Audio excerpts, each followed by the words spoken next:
ओम नमो Narayan. Project self, United global peace foundation और United consciousness की तरफ से आप सभी का स्वागत है। दोस्तों, हम लोग रामचरितमानस सीरीज का अध्ययन कर रहे हैं। आज 43वां सेशन है। अयोध्या कांड दोहा 215 से हम शुरू करेंगे। सेशन उज्जैन से टेलीकास्ट हो रहा है। हमने पिछले सेशन में बात की थी कि किस प्रकार भरत जी राम जी से मिलने, उनको मनाने के लिए, उन्हें वापस लाने के लिए वन गमन करते हैं। कैसे निषादराज को उनके इंटेंशंस पे शक होता है। किस प्रकार उन परसीव्ड कॉन्फ्लिक्ट से निषादराज स्वयं गुजरते हैं। उसके बाद भरत जी कैसे गंगा नदी के किनारे पहुंचते हैं, गंगा स्नान करते हैं। उसके बाद ऋषि भारद्वाज के आश्रम पे ऋषि भारद्वाज से अपने मन की बात करते हैं। और जो ऋषि भारद्वाज उन्हें सिखाते हैं, उन्हें जीवन के बारे में बताते हैं, उन सब चीजों पे हमने चर्चाएं की। आज जो चर्चा है वो बड़ी महत्वपूर्ण चर्चा है। आज की चर्चा जीवन को कई नए आयामों के बारे में सिखाने की चर्चा है। आज हम मिलेंगे। आज श्री भरत और श्री लक्ष्मण प्रकरण है। कैसे इन दोनों के बीच में, या किस प्रकार जहां से लक्ष्मण देखते थे, भरत किस प्रकार दिखाई देते हैं, और उससे हमें हमारे जीवन में क्या सीख मिलती है। राम कथा की सुंदरता यही है कि राम जी के जीवन को पढ़ते पढ़ते हम भी अपने जीवन के पृष्ठ पलटते जाते हैं। तो चलिए शुरू करते हैं। राम कथा जारी रहेगी, जारी है। तो आगे की बात शुरू करते हैं जहां थे पिछली बार हमने बात को विराम दिया था। पथ गति कुशल सात सब लीन है, चले चित्रकूट ही चितुदीन है। राम सखा कर दीन है लागू, चलत देह धरी जनु अनुरागू। फिर सभी लोगों के साथ भरत जी अब चित्रकूट की तरफ जा रहे हैं। विवेक मोक्ष के रास्ते पे बढ़ रहा, और उनके साथ राम जी के मित्र गुहा भी हैं। सो सब साथ में राम जी से मिलने जा रहे हैं। नहीं पद त्राण शीस नहीं छाया, पेमु नेमु व्रत धर्म अमाया।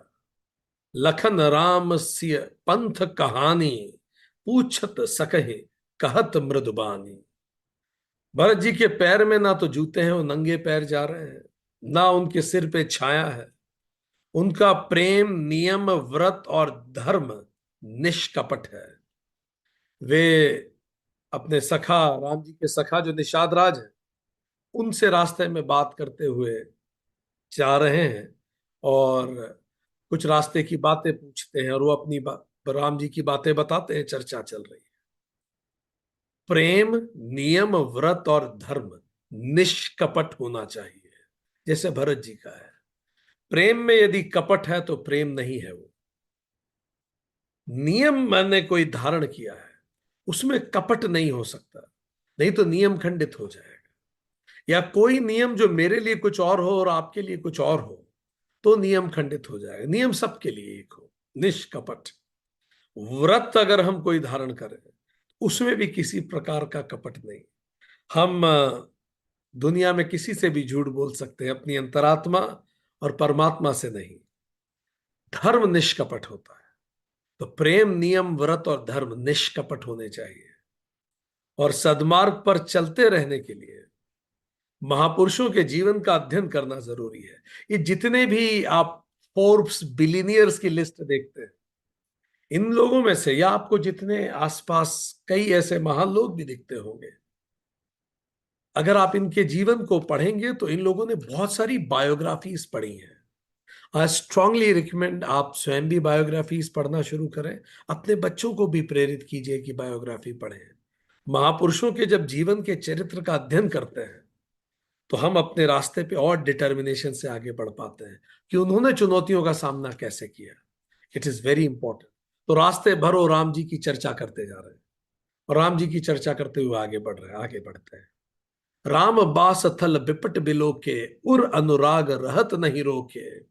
देखी दशासुर बरिसहि फूला, भई मृदु मही मगुमंगल मूला।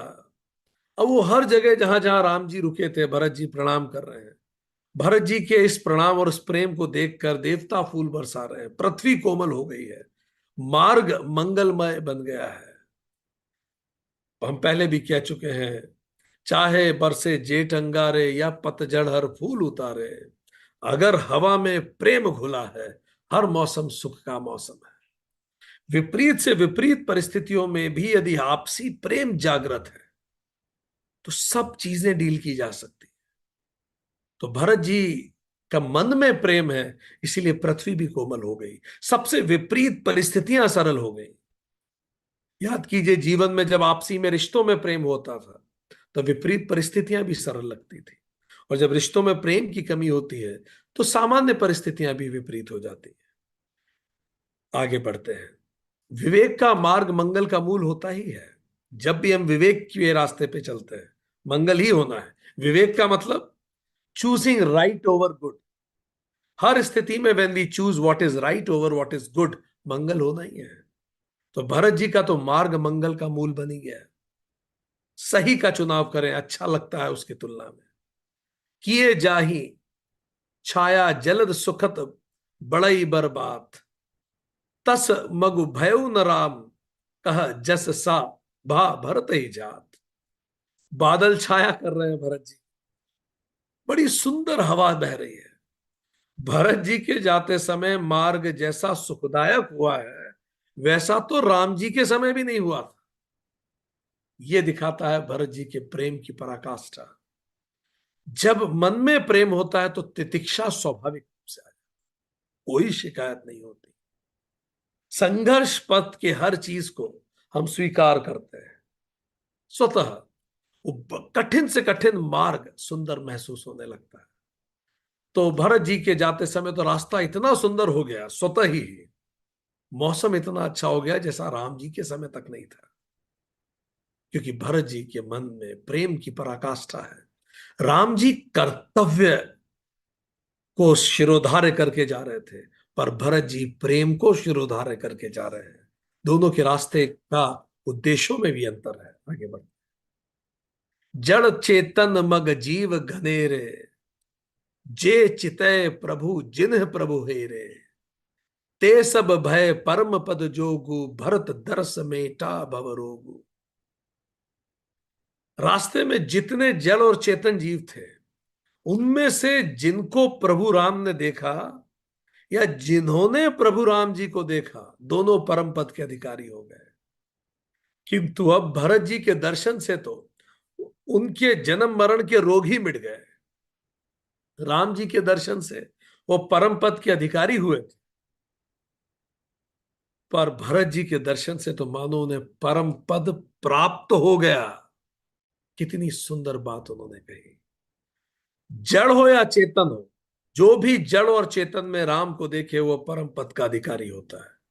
सो पर what is the eligibility, spiritual eligibility क्या है, कि क्या मैं जड़ और चेतन में राम जी को देखता हूं क्या? Do I see that immortal, वही राम क्या मुझे सब में दिखते हैं क्या? अगर दिखते हैं तो मैं परम पद का अधिकारी हूं। किसी ने रमन महर्षि से कहा कि भगवान साकार है कि निराकार? तो उन्होंने कहा, यदि तुम स्वयं को शरीर समझते हो तो भगवान भी सशरीर है, और अगर तुम स्वयं को निराकार समझते हो तो भगवान भी निराकार है। यदि मैं खुद को शरीर मानता हूं तो भगवान भी शरीर है, मूर्ति है। पर यदि मैं खुद को आत्मा ही मानता हूं तो भगवान परमात्मा है। जैसा मैं स्वयं को देखता हूं वैसा ही मैं सृष्टि को देखता हूं। इसीलिए कई लोग भगवान को अलग अलग रूप में देखते हैं, जैसे वो स्वयं को देख पाते हैं। राम को जानना राम हो जाना है। राम हुए बिना राम को नहीं जाना जा सकता। और विवेक ख्याति, हम लोगों ने योग सूत्र में पढ़ा था, विवेक ख्याति। भरत जी विवेक ख्याति के प्रतीक है। विवेक ख्याति से जन्म और मरण रूपी रोग मिट जाता है। क्यों मिट जाता है? क्योंकि विवेक नित्य अनित्य का गैप हमेशा क्लियर रखता है। क्या मिट जाना है, क्या हमेशा रहेगा। जिसको कल जाना है उसको किस चीज का सोच, किस चीज की परेशानी, किस चीज का अहंकार, किस चीज की चिंता। तो विवेक ख्याति हमें नित्य अनित्य का भेद कराती है और मुक्ति की तरफ ले जाती है। आगे बढ़ते हैं। यह बड़ी बात सॉरी, यह बड़ी बात भरत कही नाही, सुमिरत जनहि राम मन माहि। बारक राम कहत जग जेऊ, होत तरन तारन नर देऊ। भरत जी के लिए ये कोई बड़ी बात नहीं है, जिन्हें स्वयं राम जी अपने मन में स्मरण करते रहते हैं। जगत में जो भी मनुष्य एक बार राम कह लेता है वे भी तरने तारने वाले हो जाते हैं। भरत जी को तो स्वयं राम जी स्मरण करते हैं, और जिसको, जो राम जी को एक बार स्मरण कर लेता है वो स्वयं वैराग्य को प्राप्त होता है, परम पद को प्राप्त होता है। तो जिसको राम जी स्मरण करें वो व्यक्ति की क्या दशा होगी। जिसके मन में निरंतर अनश्वर का स्मरण रहता है वह परम पद को प्राप्त करता है। हम कुछ भी कर रहे हैं, हम नौकरी कर रहे हैं, हम पढ़ाई कर रहे हैं, हम खाना बना रहे हैं, हम क्रिकेट खेल रहे हैं, हम बॉक्सिंग कर रहे हैं, दिमाग में ये याद रहे कि जीवन का मूल उद्देश्य स्व आत्मानुभूति है। किसी चीज के लिए मुझे ज्यादा तनाव लेने की आवश्यकता नहीं है। मैं अपने कर्तव्य पथ पे आगे बढ़ूं और ये हमेशा ध्यान रखूं कि आसपास जो चीजें हैं वो एक दिन खत्म हो जाएंगी। इसीलिए मैं सार्थक जीवन की तरफ आगे बढ़ूं। विवेक और वैराग्य का परम पथ है जो मुक्ति की ओर ले जाता है। आगे बढ़ते हैं। भरत राम प्रिय पुनि लघु भ्राता, कस न होई मगु मंगल दाता। सिद्ध साधु मुनि बर अस कहि, भरत निरखी हर्षु लिह लहि। फिर भरत जी तो सॉरी, फिर भरत जी तो रामचंद्र जी के प्यारे और उनके छोटे भाई हैं। तो उनके लिए मार्ग सुंदर कैसा। कोई राम जी को एक बार ध्यान करता है तो उसका जीवन सरल हो जाता है, तुलसीदास जी कह रहे हैं। पर राम जी तो स्वयं भरत जी का ध्यान करते हैं, उनको मन में रखते हैं। तो भरत जी के लिए रास्ता सुंदर क्यों ना हो। सिद्ध साधु श्रेष्ठ मुनि ऐसा कह रहे हैं कि राम जी स्वयं भरत जी को याद करते हैं। स्वाभाविक रूप से भरत जी का जीवन तो बड़ा सुंदर होगा। ये राम भरत जिंदगी भर इन्होंने एक दूसरे को प्रेम किया है।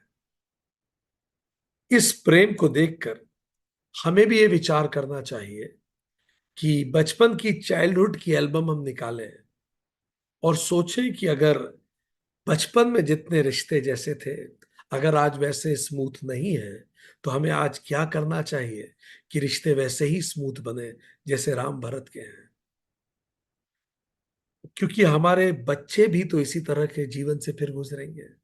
आज हम आपस में, हम दोनों में, हम कहें दो भाई भाई में कोई बात आपस में ऐसी चुप सी गई है, क्या गारंटी है हमारे बच्चे भी आपस में इस तरह की छोटी छोटी बातों को मन में लगा के एक दूसरे से बात करना कम नहीं करेंगे।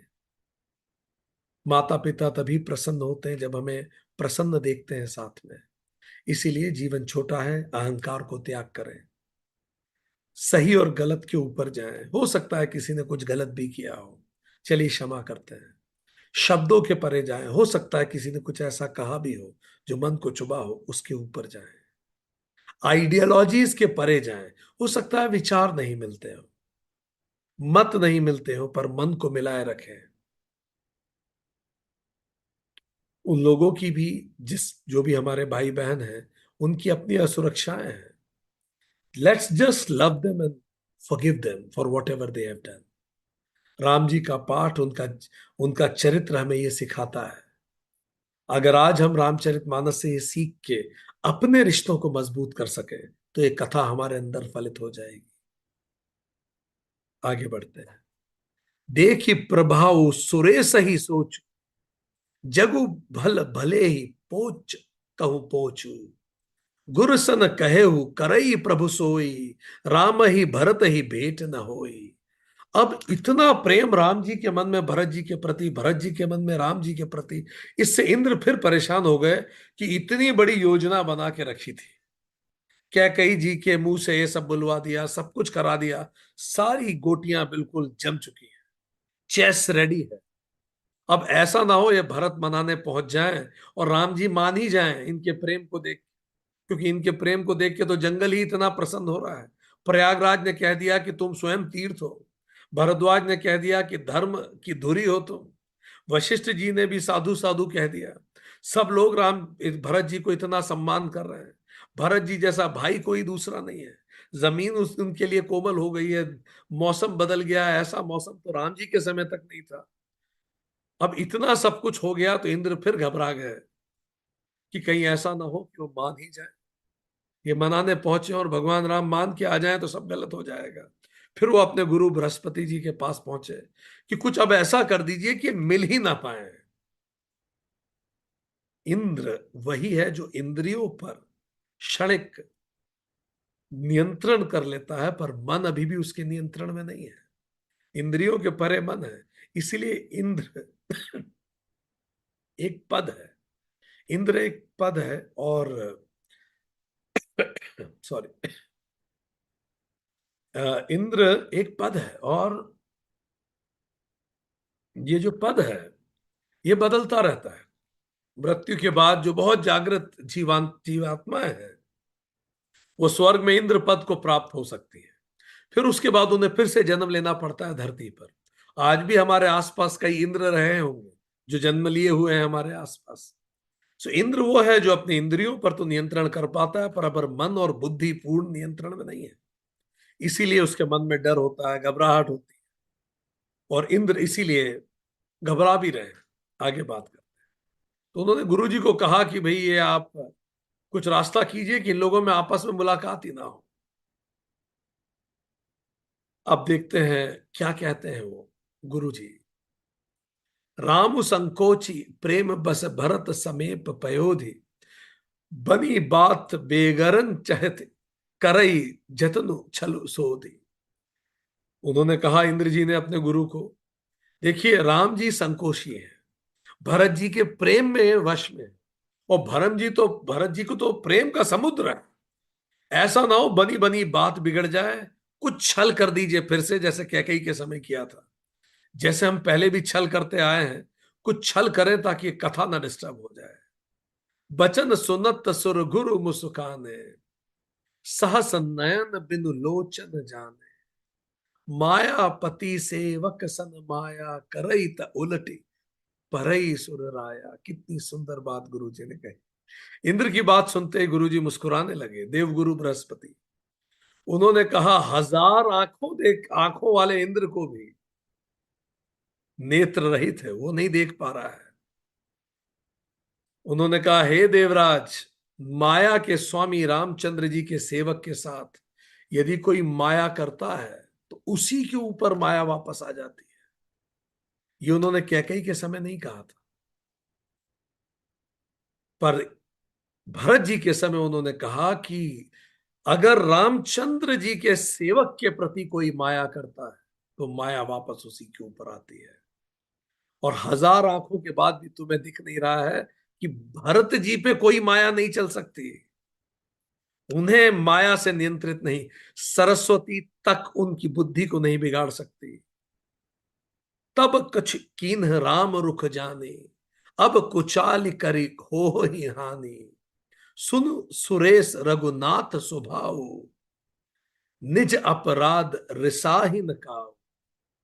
पिछली बार तो रामचंद्र जी का रुख जानकर कुछ किया था। उन्होंने कहा बृहस्पति जी ने, पिछली बार हम लोगों ने तिकड़म लगाई थी, पर इस समय अगर हमने फिर से तिकड़म लगाई, कहीं दाएं बाएं किया, कुछ माया करी, तो रामचंद्र जी का स्वभाव सुनो, वो अपने प्रति किए हुए अपराधों के प्रति तो माफ कर देते हैं। आप राम जी से गलत करो तो राम जी माफ कर देंगे, पर अगर हम उनके सेवक के प्रति कुछ गलत करते हैं तो राम जी माफ नहीं करेंगे।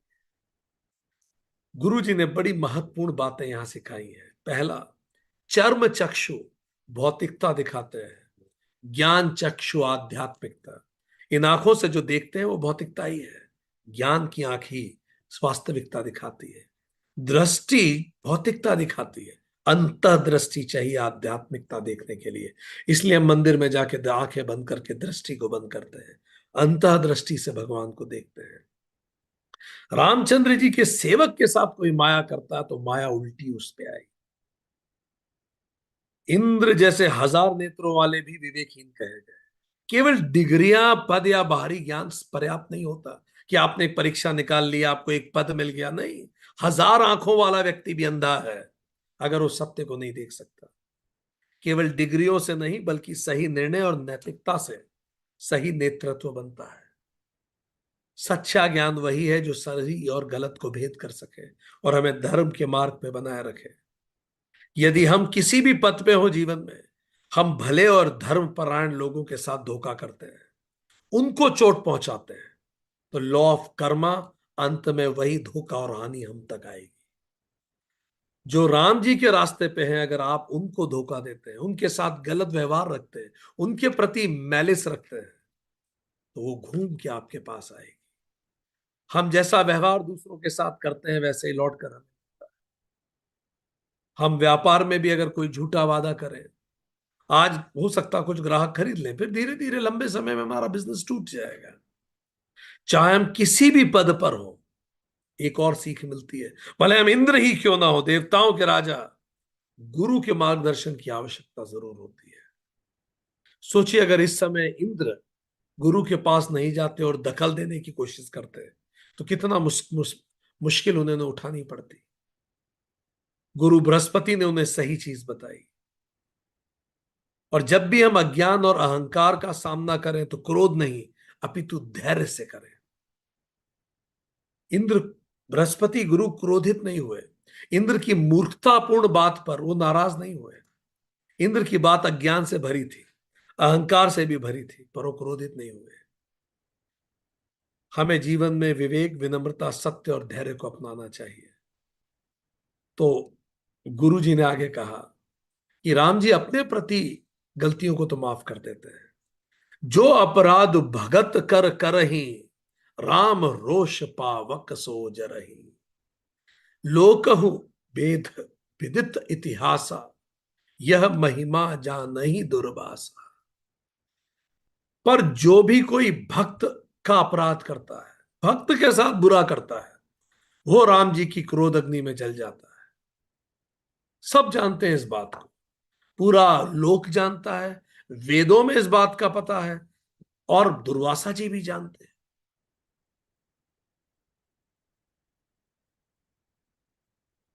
हर कोई इस बात को अच्छे से जानता है कि कोई भगवान के भक्तों को अगर कष्ट पहुंचाए तो वह स्वयं विनाश को प्राप्त करता है। रावण ने हनुमान जी का अपमान किया, पूरी लंका दग्ध हो गई। यदि अन्याय होता है तो लीडर को कठोर निर्णय लेने चाहिए। लीडर स्वयं के प्रति अपराध भले माफ कर दे, पर अगर किसी चीज का असर उसकी टीम पे पड़ रहा है तो उसे एक्शन लेना चाहिए। भगवान राम स्वयं शांत और करुणामयी है, पर भक्तों पर अन्याय होते ही वो न्याय की रक्षा करते हैं। हमें व्यक्तिगत स्वार्थ के लिए नहीं बल्कि सत्य और धर्म की रक्षा के लिए कठोरता और कई बार जरूरत पड़े तो क्रोध का भी प्रदर्शन करना चाहिए। लोकमत मतलब प्रेसिडेंस, लोग क्या कहते हैं। वेद मतलब एसओपी, नियम क्या कहते हैं। सीख कर धर्म की और सत्य की रक्षा करनी चाहिए। आगे बढ़ते हैं। भरत सरस को राम सनेही, जग जप राम राम जप जेही। सारा जगत राम को जपता है, पर जिनको श्री राम जपते हैं वो भरत है। गुरु जी ने बताया राम जी का सबसे प्रिय भक्त वही है जो भरत जी की तरह स्वार्थ रहित कर्म करता है, स्वार्थ रहित प्रेम करता है। रिश्तों और कर्तव्यों को बड़ी ईमानदारी, निष्ठा से निभाई है, वही सबसे बड़ी पूंजी है। राम भक्तों के कार्यों में बाधा डालने से लोक और परलोक दोनों बर्बाद हो जाते हैं। गुरु जी ने कहा मनहु न आनहि, अमरपति रघुबर भगत अकाज। अजसु लोक पर लोक दुख, दिन दिन शोक समाज। हे देवराज, बृहस्पति गुरु ने कहा रघुकुल श्रेष्ठ रामचंद्र जी के भक्तों का काम बिगाड़ने की बात भी मन में मत लाइए। ऐसा करने से इस लोक में भी अपयश होगा, वो लोक भी खराब होगा, शोक का सामान दिनों दिन बढ़ता ही चला जाएगा। ये एक तरह से एश्योरेंस है। भगवान कृष्ण भी गीता में कहते हैं, मेरे भक्त का कभी विनाश नहीं होता। रामचरितमानस भी यही बात कहती है, राम जी के भक्तों का कभी विनाश नहीं हो सकता। उनके रास्ते में अगर कोई अड़चन डाल रहा है, उस व्यक्ति का स्वयं का विनाश होगा। धर्मनिष्ठ और सच्चे लोगों की प्रगति में अगर आप अड़चन डालेंगे, आपका खुद का विनाश होगा। कोई योग्य व्यक्ति है आपकी टीम में और आप उसे प्रमोट नहीं कर रहे हैं, कोई धर्मपरायण व्यक्ति है, आप उसको आगे नहीं बढ़ा रहे हैं, ये हमारा स्वयं के विनाश की बात है। सज्जनों के साथ अन्याय करने से तात्कालिक ही नहीं, लगातार दुख मिलता है, क्योंकि आप एक अच्छी टीम खो देते हैं। एक कंपनी अगर धोखाधड़ी करती है तो शुरुआत में लाभ हो सकता है, पर अंततः फिर मुकदमे बढ़ते हैं, बदनामी होती है, वित्तीय संकट होते हैं। क्या कह रहे हैं वो, दिनों दिन शोक का सामान बढ़ता है जब हम सही रास्ते को छोड़ते हैं। दिनों दिन शोक का सामान बढ़ता है, दिन दिन शोक समाज, शोक समाज बढ़ता चला जाता है। आगे बढ़ते हैं। सुनु सुरेश उपदेश हमारा, राम ही सेवक परम प्यारा। मानत सुख सेवक सब सेवकाई, सेवक बैर बैरु अधिकाई। हे धर देवराज, हमारी बात सुनो। राम जी को अपने सेवक सबसे ज्यादा प्रिय हैं, और वे अपने सेवकों की सेवा को सुख मानते हैं। और उसके सेवक के, उनके सेवक के साथ अगर हम बैर किया, तो बड़ा भारी बैर स्वयं राम जी के साथ है। ये बिल्कुल ऐसा है जैसे भारत सरकार की जो डिपार्टमेंट्स होते हैं, अगर आप डिपार्टमेंट पे केस करते हैं तो सरकार पे केस है। राम जी के सेवक के अगेंस्ट कुछ आप करेंगे, ये राम जी के अगेंस्ट है। समाज में निस्वार्थ भाव से सेवा करने वाले लोग सदैव आदरणीय बने रहते हैं। परमात्मा का कार्य करना उसकी सबसे बड़ी भक्ति है। आगे बढ़ते हैं। ये गुरु बृहस्पति देवराज इंद्र को समझा रहे हैं, कभी ऐसे लोगों से पंगा नहीं लेना। ठीक। यद्यपि सम नहीं राग, राग न रोसु, गहहि न पाप पुनु गुण दोसु।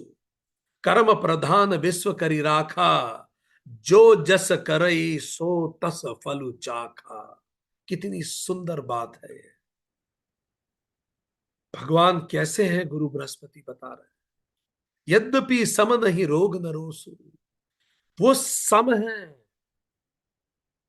यद्यपि सम, बिल्कुल समान है सबके लिए भगवान। उनमें न राग है न रोष, ना किसी के पुण्य ग्रहण करते हैं ना दोष ग्रहण करते हैं। याद कीजिए भगवत गीता, कृष्ण कहते हैं, मैं ना अर्जुन तुम्हारे दोष ग्रहण करता हूं ना तुम्हारे पुण्य ग्रहण करता हूं। तो फिर ये चल कैसे रहा है जब सब कुछ कर्म प्रधान विश्व करी राखा। ये पूरा विश्व कर्म प्रधान है। क्या है धुरी इस जिसपे पूरा जगत है? कर्म। कर्म प्रधान विश्व करी राखा, जो जस करई सो तस फलु चाखा। जो जैसा करता है वैसा ही फल उसे पुनः मिलता है। ये जीवन का आधार वाक्य है। इसको कहीं लिख के रखने लायक ये पंक्ति है। तो कई लोग कहते हैं कि सनातन धर्म भाग्यवाद सिखाता नहीं। कर्म प्रधान विश्व करी राखा, ये विश्व कर्म प्रधान है। और जैसा आप कर्म करेंगे वैसा ही आपके आपको उसका रिटर्न्स मिलेगा। जीवन में किसी का मूल्यांकन उसके कर्मों से होना चाहिए, ना कि संबंधों, जाति या दिखावे से। कार्यस्थल है तो वहां प्रमोशन का अवसर केवल रिश्तेदारी या पक्षपात नहीं हो सकता, उसे कर्म और योग्यता के आधार पर होना चाहिए। भगवान के भक्त को प्रेम से गले लगाते हैं। आगे बढ़ते हैं। गुरु आगे बता रहे हैं, हम सारे गुरुओं से मिलके पढ़ रहे हैं, गुरु बृहस्पति, गुरु भारद्वाज, यही सुंदर बात है। तदपि करहि सम विषम बिहारा, भगत अभगत हृदय अनुसारा। अगुण अलेप अमान एक रस, राम सगुन बह भगत प्रेम बस। यद्यपि भगवान तो सबके लिए समदर्शी हैं, सबको एक जैसा देखते हैं, फिर भी भक्त और भक्त के हृदय के अनुसार भगवान उनके प्रति सम और असम व्यवहार करते हैं। कैसे करते हैं? जो भक्त है उसे प्रेम से गले लगाते हैं, और जो अभक्त है उसे मारते हैं। कितनी खास, बड़ी सुंदर बात उन्होंने कही है। बारीक बात है। वो कह रहे हैं कि भगवान के लिए सब एक समदर्शी हैं, भगवान सबके प्रति, पर फिर भी उनका व्यवहार सबसे अलग अलग। भक्त को वो प्रेम से गले लगाते हैं, अभक्त को मारते हैं। इसका क्या मतलब है? वो अभक्त को पसंद नहीं करते, नहीं। जैसे एक पिता के दो बच्चे हैं, पिता तो दोनों को एक जैसा देखता है, पर जो सही रास्ते पे उसे गले लगाता है और जो गलत रास्ते पे उसको मारता भी है। पर उद्देश्य क्या है इसका? उसका उद्देश्य है उस दोनों बच्चों का बेहतरी, उसका कल्याण। गुण रहित, निर्लेप, मान रहित और सदा एक रस भगवान श्री राम भक्त के प्रेमवश ही सगुण हुए हैं। वो क्योंकि ईश्वर जो ब्रह्म है वो तो निर्गुण है, निर्लिप्त है, मान रहित है, एक रस है। पर चूंकि करुणावश इस जगत का कल्याण करना था, इसलिए वो सगुण हुए हैं। तो ये बड़ी खूबसूरत बातें यहां सीखने को मिलती है कि भगवान भक्त को गले लगाते हैं और अभक्त को, अभक्त मतलब जो सही रास्ते पे नहीं, उसको मतलब ऐसा नहीं जो राम जी की पूजा नहीं करता। हम फिर याद दिला दें, राम जी एक व्यक्ति नहीं है। राम जी रमन्ति इति रामः, हर पल जो मेरे अंदर आनंद रहता है वही राम है। राम धर्म का प्रतीक है। जो धर्म के विपरीत है भगवान उसे दंड देते हैं। और दंड का मतलब बदले की कार्रवाई नहीं है, दंड का मतलब ताकि वो अपने सही रास्ते पे आए। हमें भी सभी के साथ न्यायपूर्ण व्यवहार करना चाहिए, अच्छे कर्म करने वालों को उचित सम्मान और गलत करने वालों को उचित दंड देना चाहिए। पर यहां देखिए, वो कह रहे हैं भगवान भक्तों के प्रति संभाव है, सबके प्रति, भक्त अभक्त के लिए संभाव है। इसका मतलब व्यक्ति को प्रेम कीजिए पर कर्मों को सजा दीजिए। व्यक्ति उसका कर्म नहीं है, इसीलिए बहुत इंपॉर्टेंट है। आगे बढ़ते हैं।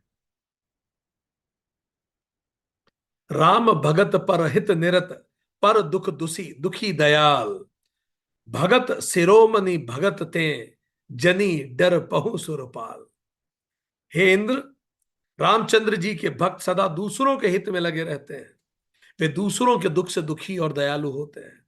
फिर भरत जी तो भक्त शिरोमणि है, इसलिए उनसे मत डरो। रामचंद्र जी का भक्त वही है जो दूसरों के दुखों को हर ले, जो दूसरों के हित में लगा रहे।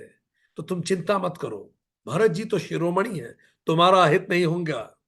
सत्य संध प्रभु सुर हितकारी, भरत राम आयस अनुसारी, स्वार्थ बिबस बिकल तुम होहु, भरत दोष नहीं राउर मोहु। भगवान रामचंद्र जी सत्य प्रतिज्ञ हैं, देवताओं का हित करने वाले हैं। भरत जी रामचंद्र जी की आज्ञा अनुसार चलेंगे, तुम चिंता मत करो। तुम बिना बात ही स्वार्थ के वश तुम व्याकुल हो रहे हो, तुम चिंता मत करो। भरत तुम्हारा कोई नुकसान नहीं करेंगे। सुनि सुर बर गुर गुर, सुर गुर बर बानी, भा प्रमेदु मिति गिर गिल गलानी, बरषि प्रसून हर्षि सुर राव, लगे सराहन भरत सुभाव। अब इंद्र को थोड़ा ठीक लगा। उन्होंने कहा तुम चिंता मत करो, राम भक्त कभी किसी का हित नहीं करता, तुम्हारा हित नहीं होगा। और ये बात सुन के उनको अच्छा लगा कि ईश्वर और जीव दोनों एक दूसरे की ओर निरंतर अग्रसर होते हैं। इसी को कर्म विकास कहते हैं। देखिए, रामचंद्र जी आए ही हमें यह बताने के लिए है कि यदि परमात्मा इंसान हो सकता है तो इंसान भी परमात्मा हो सकता है। इसी को कर्म विकास कहते हैं। हमारे अंदर जैसे जैसे परम तत्व का और ज्यादा प्रकटीकरण होता है, उसी को हम विकास कहते हैं, जिसको इवोल्यूशन कहते हैं। जानवर से बेहतर मनुष्य, मनुष्य में देवत्व, इस तरह से ही आगे बढ़ता है, आगे बढ़ता है। रघुबर रघुबर बरन बिलो की बरबारी, रघुबर बरन बिलो की बरबारी, समेत समाज होत मगन बारिधि बरह, चढ़े विवेक जहाज। रघुनाथ जी के रंग का, सुंदर रंग का जल देखकर सारे समाज सहित भरत जी रामचंद्र जी के विरह रूपी समुद्र में डूबते डूबते विवेक रूपी जहाज पर चढ़ गए। वो यमुना नदी के तट पे है, अब गंगा से अब यमुना तक पहुंच गए। यमुना नदी के रंग से उन्हें राम जी की याद फिर से आ गई। और सभी लोगों ने यमुना नदी के दर्शन किए, स्नान किया। जमुन तीर ते ही दिन करिबासु, भयउ समय सम सब ही सुपासु। रात ही घाट घाट की तरनी, आई अनगिनत जाहि न बरनी। उस रात उन्होंने यमुना तीर पे ही विश्राम किया। और रात रात ही रात में घाट में अनगिनत नावें आ गई। सब लोग राम जी को मनाने जाना चाहते थे। सब इकट्ठे होना चालू हो गए, सबने वही विश्राम किया। आगे बढ़ते हैं। चलत पयाद खात फल पिता दीन तजी राजू, जात मनावन रघुबर ही, भरत सरस को आज। और सब लोग आपस में बात कर रहे हैं कि देखिए कैसे भरत है, राजकुमार होते हुए भी सारा राज्य को त्याग कर पैदल चल रहे हैं, फलाहार कर रहे हैं, राम जी को मनाने जा रहे हैं। ऐसा कौन है दूसरा आज समाज में? राजकुमार होते हुए भी भरत जी फलाहार कर रहे थे, पैदल यात्रा कर रहे थे। सच्चे मूल्य सिद्धांत विलासिता में नहीं है, सादगी और संयम में टिके होते हैं। एक कंपनी का लीडर यदि भव्य दिखाने की जगह सादगी और कार्यपरकता दिखाए तो कर्मचारी के लिए प्रेरणा होगी। आप देखिए, हम देखते हैं ये एप्पल, मेटा, इनके जो चीफ हैं एक ही तरह के टी शर्ट ही पहने मिलते हैं। जब देखें आप इनके कपड़ों में, इनकी चीजों में आपको बहुत ज्यादा भव्यता नहीं नजर आएगी, पर इनके कर्मों में आपको भव्यता नजर आएगी। आप, ये महत्वपूर्ण है कि लीडर सादगी और कर्तव्य परायणता से जिए। भायप भगति भरत आचरनु, कहत सुनत दुख दूषण हरनु। जो किब कहब थोर सखी सोई, राम बंधु अस काहे न होई। भरत जी का भाईपन, भक्ति और आचरण कहने और सुनने से दोष हट जाते हैं। हे सखी, जितना कहा जाए उतना कम है। रामचंद्र जी के भाई ऐसे क्यों ना हो। सब तरफ भरत जी की तारीफें हो रही हैं, लोग बातें कर रहे हैं। व्यक्ति का असली मूल्य उसके आचरण और चरित्र से नापा जाता है, ना कि उसकी पद या स्थिति से। पद और स्थिति तो बदलती रहती है, उसका आचरण क्या है किसी भी स्थिति में। उसको अगर अच्छा बड़ा पद मिल गया है तो क्या अभी भी वो विनम्र है अपने आचरण में? ये महत्वपूर्ण है। आगे बढ़ते हैं। भायप भगति भरन आचरण। आगे बढ़ते हैं। भरत दरसु देखत खुलेउ मन, लोगन कर भागो। जनु सिंघल बासे भयव भयव, विधि बस सुलभ प्रयाग। भरत जी का रूप देखते हुए रास्ते में जितने लोग हैं मानो उनके भाग्य खुल गए, और वो स्वयं तीर्थराज प्रयाग उनको प्राप्त हो गया। राम सखा तेई समय दिखावा, सेल सिरोमणि सहज सुहावा। जासु समीप सरित पय तीरा, सिय समेत बसही दो बीरा। अब निषाद जी ने उनको वो पर्वत शिरोमणि कामदगिरी दिखाया और बताया यहां राम जी हैं।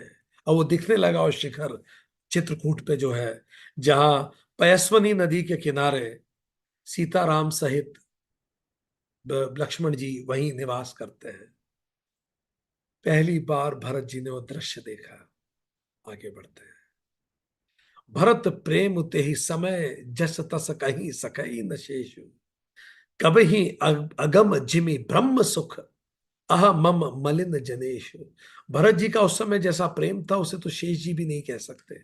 कवि के लिए तो कहना ही संभव नहीं है। कवि के लिए उतना ही असंभव है भरत जी के प्रेम को कह पाना, जैसे अहंकार और ममता के से मलिन मनुष्य के लिए ब्रह्मानंद को कह पाना। अहंकार और ममता जिसके अंदर है, ममता का मतलब अटैचमेंट, उसे कभी ब्रह्मानंद नहीं मिल सकता, क्योंकि अटैचमेंट हमें डराता है, कई चीजें मैं खो ना दूं। इसलिए मॉर्टल से अटैचमेंट से बेहतर है इमॉर्टल से अटैच हो। हम कई बार देखते हैं, अभी हम विदेशों में देख रहे हैं, एक ट्रेंड है कि आप अपने आप को कुछ भी घोषित कर सकते हैं। आप मेल हो सकते हैं, आप फीमेल हो सकते हैं, आप ट्रांस हो सकते हैं, आप 300 में से कोई भी जेंडर हो सकते हैं, आप इट भी हो सकते हैं, आप डॉग हो सकते हैं, आप एनिमल हो सकते हैं। हमें खुशी है कि ये ट्रेंड चल रहा है। शायद एक दिन हम रियलाइज करेंगे कि हम ईश्वर भी घोषित कर सकते हैं, हम ईश्वर भी हो सकते हैं। अगर हम इट हो सकते हैं तो हम दैट भी तो हो सकते हैं। हम इतने लेबल बदलने को अगर तैयार हैं तो शायद वो अंतिम लेबल भी निकालने को हम तैयार हो जाए। तो शायद ये जितना ट्रेंड चल रहा है, ये ट्रेंड वहां तक भी पहुंचेगा जब हम इट्स दैट की तरफ बढ़ेंगे। आगे बढ़ते हैं। उहा राम रजनीश अवशेषा, जागे सिय सपन अस देखा, सहित समाज भरत जनु आए, नाथ वियोग ताप तन ताए। उधर राम जी रात को ही जल्दी उड़ गए, और रात को सीता जी ने एक सपना देखा। वो सीता जी सुना रही है राम जी को। और सपने में क्या देखा सीता जी ने? देखिए, ऊर्जा एक दूसरे को कनेक्ट कर रही है। कि सीता जी ने सपने में देखा कि भरत जी पूरे समाज के साथ आए हैं, और वियोग की अग्नि से उनका शरीर पूरा जल रहा है भरत जी का। सीता जी के सपने में एकदम से सारी भाव आए। सकल मलिन मन दीन दुखारी, देखी सासु आन अनुहारी, सुनि सिय सपन भरे जल लोचन, भय सोच बच सोच विमोचन। कितनी सुंदर बात।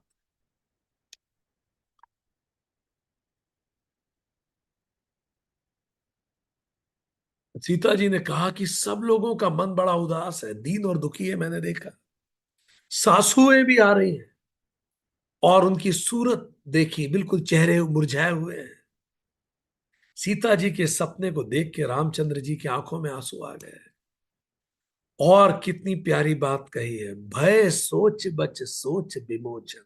राम जी की लीला देखिए, जो सारी सोच को छुड़ा देते हैं, ऐसे भगवान स्वयं सोच करने लगे अपनी लीला में कि क्या कारण हो सकता है।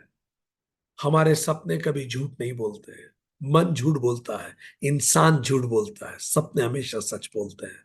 राम जी चिंतित हो गए सपनों को सोचकर, चिंतन करने लगे। लखन सपन यह नीक न होई, कठिन कुचाह सुना है कोई, अस कहीं बंधु समेत नहाने, पूजी पुरारी साधु सन माने।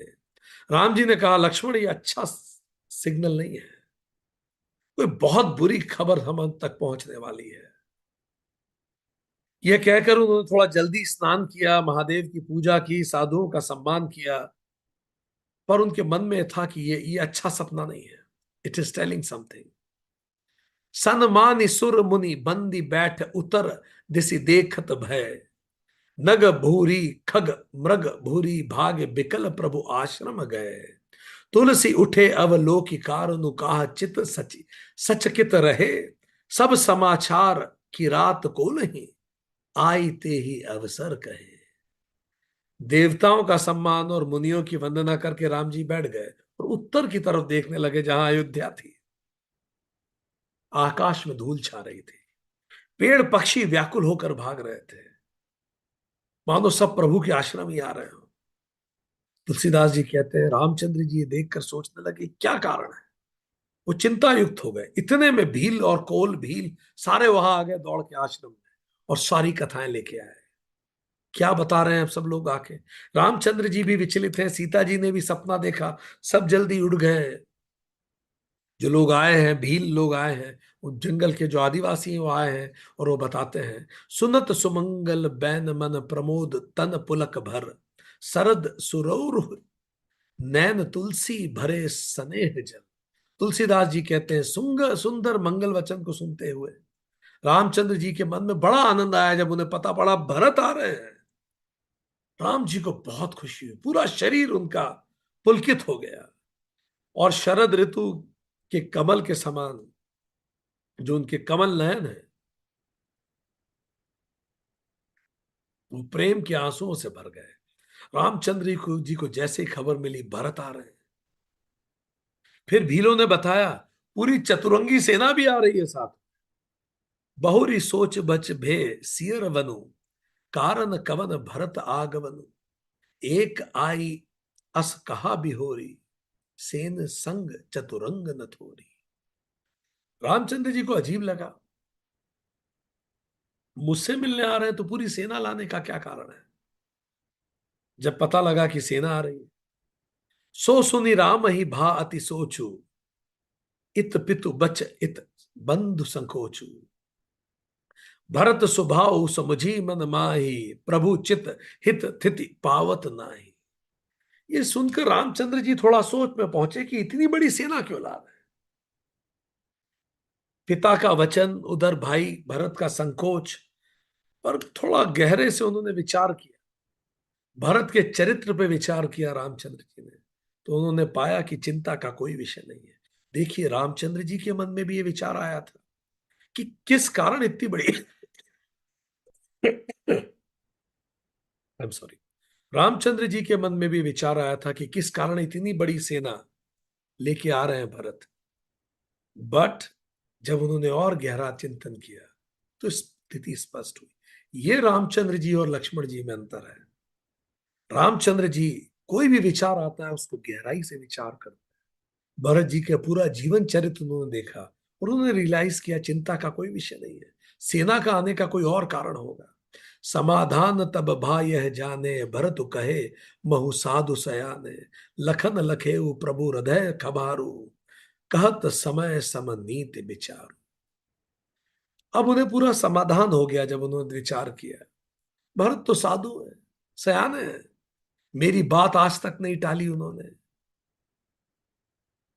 भरत जी ने हमेशा प्रेम रखा है, तो रामचंद्र जी अब चिंता विहीन थे। लक्ष्मण जी ने देखा कि प्रभु रामचंद्र जी के हृदय में चिंता तो है, पर अब समय देखकर वो अपनी बात भी कहने लगे। याद कीजिए निषाद राज और लक्ष्मण जी की बातों को याद कीजिएगा, और देखिए राम जी को कोई कंफ्यूजन नहीं था। विचार किया यही राम का राम होना है। अब लक्ष्मण क्या कहते हैं, बड़ा इंटरेस्टिंग है, ये सीखने वाली बात है। बिनु पूछे कछु कहूं गोसाई, लक्ष्मण कहते हैं सेवक उस समय न ठीठ ठिठाई, तुम सर्वज्ञ शिरोमणि स्वामी, आपनी समझ कही अगुमा अनुमा अनुगामी। हे स्वामी, अब मैं आपके बिना पूछे मैं आपको कुछ कहना चाह रहा हूं।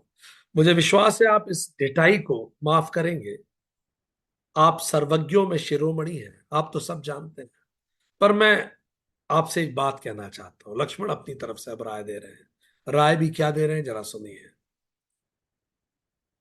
नात सुहृदय सुटि सरल चित, सील स्नेह निधान, सब पर प्रीति प्रतीति जिय, जानई आप समान।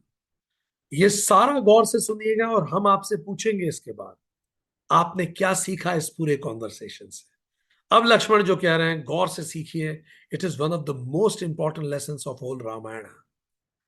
गौर से सीखते हैं। लक्ष्मण ने कहा, हे नाथ, आप परम सुहृदय हैं, सबका हित करते हैं, सरल हृदय हैं, शील हैं, स्नेह करते हैं, सब पर विश्वास करते हैं, सबके हृदय को अपने समान ही मानते हैं कि सब उतने ही अच्छे होंगे जितने अच्छे आप हैं। विषय जीव पाई प्रभुताई, मूढ़ मोह बस होई जनाई, प्रभु नीति रत साधु सुजाना, प्रभु पद प्रेम सकल जगु जाना। आपको लगता है सारी दुनिया आपके जैसी अच्छी है, पर ऐसा है नहीं। आपका मन सहृदय है, ऐसे सबके नहीं होते। आप अक्सर रिश्तों में भी देखते होंगे लोगों को ऐसे बात करते हुए कि आपको तो सभी अच्छे लगते हैं, ऐसा नहीं होता। पर लक्ष्मण ये कह रहे हैं, लक्ष्मण कह रहे हैं जो मूढ़ लोग होते हैं, विषयी जीव होते हैं, जब उनको प्रभुता मिल जाती है तो फिर अपने असली चरित्र क्या प्रकट करते हैं। भरत भले नीति परायण है, साधु है, चतुर है, भले आपको प्रेम करते हैं, पर अब उसको सत्ता मिल गई है। अब ये भरत वो भरत नहीं बने बचे, क्योंकि मूड जीव जो होता है उसको अगर सत्ता मिल जाती है तो उसका कैरेक्टर बदल जाता है। तेऊ आज राम पदुपाई, चले धर्म मर जाद मिटाई, कुटिल कुबंध को अवसर ताकी, जानी राम बनवास एकाकी। वे भरत आज सिंहासन पा गए हैं, अब वो धर्म की मर्यादा को मिटा रहे हैं, और ये समझ के यहां आ रहे हैं कि अभी आप अकेले हैं, असहाय हैं, ये समय भी आपके हित में नहीं है, तो वो आप पे आक्रमण करना चाहते हैं। लक्ष्मण कह रहे हैं, आगे सुनिए। करी कुमंत्रु मन साज समाजु, आय करे अकंटक राजू, कोटि प्रकार कल्प कुटलाई, आय दल बटोरी दोई भाई। आप विचार करते रहिएगा आप क्या सीख रहे हैं इन छंदों से, इन चौपाइयों से, फिर हम बताएंगे कि हम क्या सीखे हैं, फिर हम मिलके अपनी लर्निंग को कंसोलिडेट करेंगे। आगे लक्ष्मण कह रहे हैं, अपने मन में बुरा विचार करके आ रहे हैं वो, समाज जोड़कर राज्य को निष्कंटक करना चाहते हैं। केवल आपको वनवास देने से इनको शांति नहीं मिली, आपको मार डालेंगे ताकि 14 साल बाद की झंझट भी खत्म हो। करोड़ों प्रकार की कुटिलता इनके अंदर है, इसलिए दोनों भाई आ रहे हैं, सेना लेके आ रहे हैं। जौ जिये होती न कपट कुचाली, केही सो हाथी रथ पाज गजाली। भरत हो दोह देई को जाए, जग बौराई राजपद पाए। अगर उनके हृदय में इतनी कुचाल नहीं होती तो ये रथ घोड़े हाथी क्यों लाते? कौन लाता है हाथी जंगल में? और कब लाया जाता है इतनी बड़ी सेना? कब डिप्लॉय की जाती है? When we are at war. Bharat war पे है।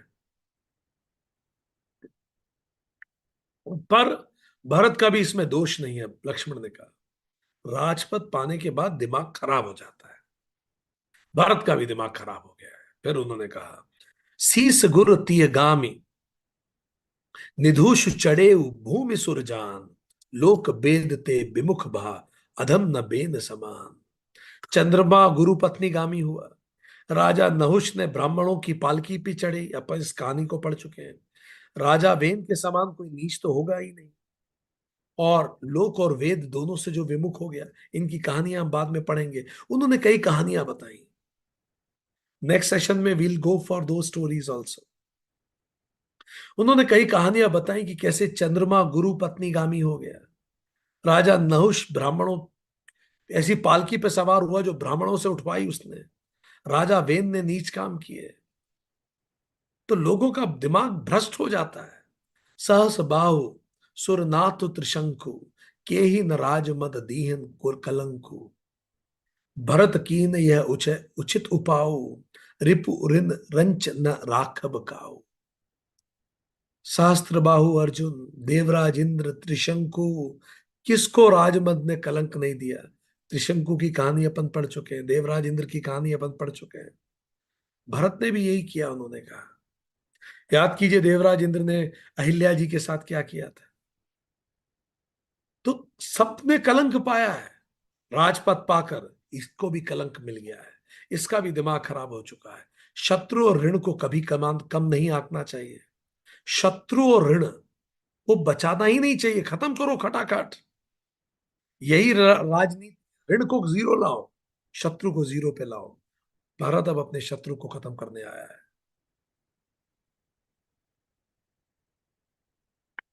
फिर लक्ष्मण जी ने कहा, एक कीन्ही नहीं भरत भलाई, निद्र राम जानी असहाय। समुझि परहि सोऊ आज विशेषी, समर सरोस राम मुख देख देखी। हाँ, पर भरत ने एक बात अच्छी नहीं की कि उसने आपको कमजोर समझ लिया, असहाय जान लिया, आपका निरादर करने का सोच लिया। आज इस संग्राम में राम जी का क्रोधपूर्ण मुख देखकर यह बात भी उसे समझ में आ जाएगी, उसको इसका फल मिलेगा। भरत ने सबसे बड़ी गलती की, कमजोर समझ लिया आपको। एतन कहत नीति रस भूला, रन रस बिटप पुलक मिस फूला। प्रभु पद बंद शीस रज राखी, बोले सत्य सहज बलु भाषी। इतना कहते ही लक्ष्मण जी नीति रस भूल गए और युद्ध रस रूपी वृक्ष, ऐसे पूरा युद्ध भाव में आ गए, वीर रस में आ गए। और रामचंद्र जी के चरणों को प्रणाम करके, उनकी पैर की मिट्टी को सर पे लगा के अपने स्वाभाविक बल पे बोले, अनुचित नाथ न मानव मोरा, भरत हमहि उपचार न थोरा। कह लगी सही रही मनु मोह मारे, नाथ सात धनु हाथ हमारे। हे नाथ, मेरा कहना को बुरा मत मानिए, पर भरत ने हमें हमारे साथ कम छेड़छाड़ नहीं की है। आखिर कहां तक हम सहन करेंगे? राज्य से बेदखल कर दिया, परिवार से दूर कर दिया, ये सब कुछ हो गया। हमारी निंदा करी, ये सब कुछ हो गया। हमारे षड्यंत्र किया हमारे अगेंस्ट। अब कब तक सहें? और क्यों सहें जब धनुष हमारे हाथ में है? लक्ष्मण ने कहा, छत्री जाति रघुकुल जन्म, राम अनुग जगुजान। लातहु मारे चढ़त सिर, नीच को धूरि समान। क्षत्रिय जाति, रघुकुल में जन्म, और श्री राम जी का सेवक हूं मैं, ये जगत जानता है। लक्ष्मण कह रहे हैं, मैं क्यों सहन करूंगा? धूल के समान नीच कौन है, किंतु वह भी लात मारने पर सर पे चढ़ जाती है। कितनी सुंदर बात लक्ष्मण ने कही कि धूल को भी लात मारो तो सर पे चढ़ती है। हमें तो इतनी बुरी तरह से तिरस्कार किया गया, मैं माफ नहीं करूंगा इनको। उठी कर जोरी रजाय सुमांगा, मनहु वीर रस सोवत जागा। बांध जटा सिर कसी कटिभा था, साजी सरासन ताय को हाथ। ये कह के लक्ष्मण जी ने हाथ जोड़ के आज्ञा मांगी, मानो वीर रस सोते सोते जग गया हो। सिर पर जटा बांध के तरकश को कस लिया, धनुष सजाकर हाथ में बाण ले लिया और फिर कहा, आज राम सेवक जसु लेऊ, भरत ही समर दिखावन देऊ। राम निरादर कल कर फलु पाऊ, सोवहु समर सेज दो भाई। आज मैं राम जी के सेवक होने का यश, भरत को संग्राम में वो शिक्षा दूंगा वो कभी नहीं भूलेगा। रामचंद्र जी का निरादर पाकर ये दोनों भाई अब रण की शैया में सोएंगे, इनकी हत्या कर दूंगा। लक्ष्मण पूरी तरह से तैयार। आई बना भल सकल समाजु, प्रकट करऊ अ, रिस पाछिल आजू। जिमी करी निकर दहल मृगराजू, ले लपेट लवाज बाजू। अच्छा हुआ जब ये सारे एकत्र हो गए एक साथ, सारे दुश्मन एक साथ आ रहे हैं, इससे अच्छा कुछ नहीं हो सकता। मैं अपने पिछले सारे हिसाब पूरे करूंगा, सारा पिछला जो जो मेरे अंदर गुस्सा था ये समय अब मैं निकालूंगा। जैसे हाथियों के झुंड को कुचला जाता है, जैसे लावा लपेट में ले लेता है, मैं ऐसे इन सबको जला डालूंगा, इन सबको कुचल दूंगा। लक्ष्मण पूरी तरह से तैयारी, मतलब मानो इसी दिन के लिए लक्ष्मण पैदा हुए थे। तैसे ही भरत स, सेन समेता, सानुज निदरि निपाहुत निपातऊ खेता। जो सहाय कर शंकर आई, तो मारऊ रन राम दोहाई। जैसे ही भरत को सेना समेत और उसके भाई शत्रुघ्न समेत मैदान में पछाड़ूंगा, और आज तो भगवान शिव भी अगर मदद में आ गए भरत की, तो भी मुझे राम जी की सौगंध है कि मैं शिव जी को भी युद्ध में नहीं छोड़ूंगा। आप देख रहे हैं तेवर लक्ष्मण जी के, ठीक।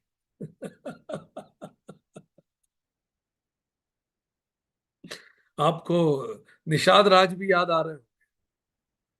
अति सरोष माखे लखन, लखी सुनी सपत प्रवान। सभय लोक सब लोकपति, चाहन भभरी भवान भगान। लक्ष्मण जी ऐसे क्रोध से तमतमा रहे हैं और प्रामाणिक सौगंध ले रहे हैं कि मैं सौगंध खा रहा। अच्छा, वो लक्ष्मण जी रघुकुल के हैं, वचन से पलट नहीं सकते, और कह रहे हैं अगर आज युद्ध में शिवजी भी उतर गए मदद के लिए भरत की, तो मैं शिवजी को भी नहीं छोड़ूंगा। और कह रहे हैं मैं सौगंध उठा रहा हूं। जिसके पिता ने वचन के लिए सब कुछ न्यौछावर कर दिया, वो पुत्र सौगंध उठा रहा है। सब घबरा गए हैं क्या होने वाला है। सब घबरा गए क्या होने वाला है। दशों दिशाएं घबरा रही हैं।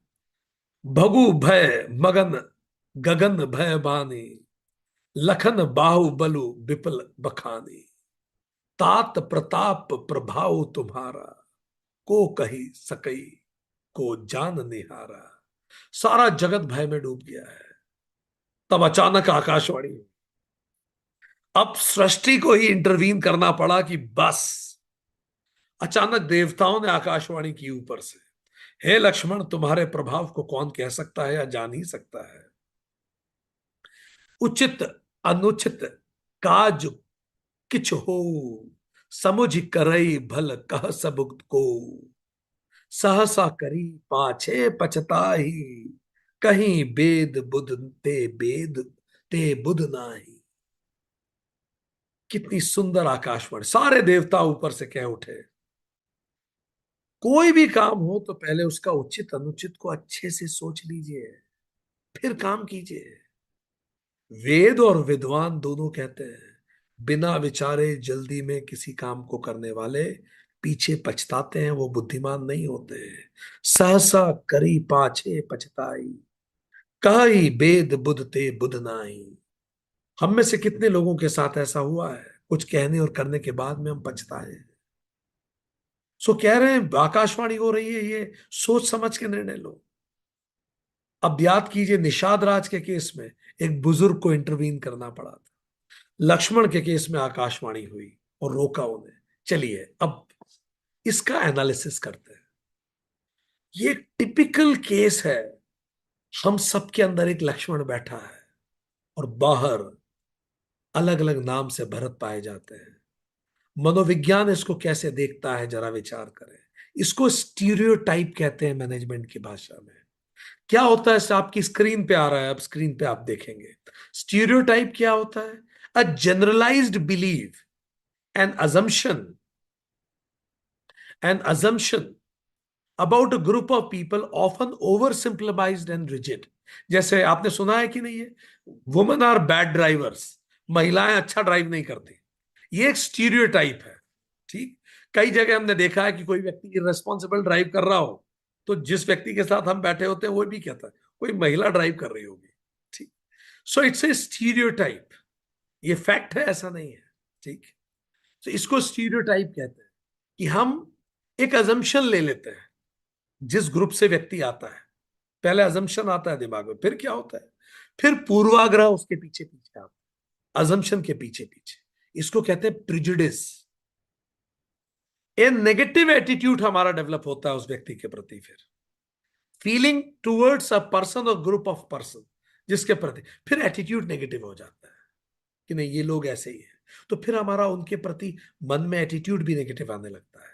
ठीक है, हमारा एटीट्यूड उनके प्रति negative, disliking someone just because they are from other religion, from other caste, from other things, अपने आप एक पूर्वाग्रह हो जाता है उस व्यक्ति के प्रति। तो पहले स्टीरियोटाइप आता है, वो लोग तो ऐसे होते हैं, फिर पूर्वाग्रह उसके पीछे पीछे चलता है एटीट्यूड में, फिर क्या होता है, फिर डिस्क्रिमिनेशन पैदा होता है, भेदभाव, अनफेयर बिहेवियर शुरू होता है। जैसे कई कंपनीज, कई जगह हम लोगों को देखते हैं not hiring somebody because that person of is of that gender. कई बार वो जेंडर बायस होता है हायरिंग में, कई बार कई और बायसेस होते हैं। Have you seen biasing in hiring? Hiring में बायसेस होते हैं। ये डिस्क्रिमिनेशन शुरू होता है। कहां से शुरू हो रहा है? एक स्टीरियोटाइप है कि वो उस ग्रुप को बिलोंग करता है तो वैसा होगा। ठीक, फिर उसके बाद एटीट्यूड में पूर्वाग्रह आ जाते हैं उसके प्रति, फिर डिस्क्रिमिनेशन आता है। ऐसा क्यों होता है, हम पढ़ चुके हैं। एक्टर ऑब्जर्वर बायस होता है।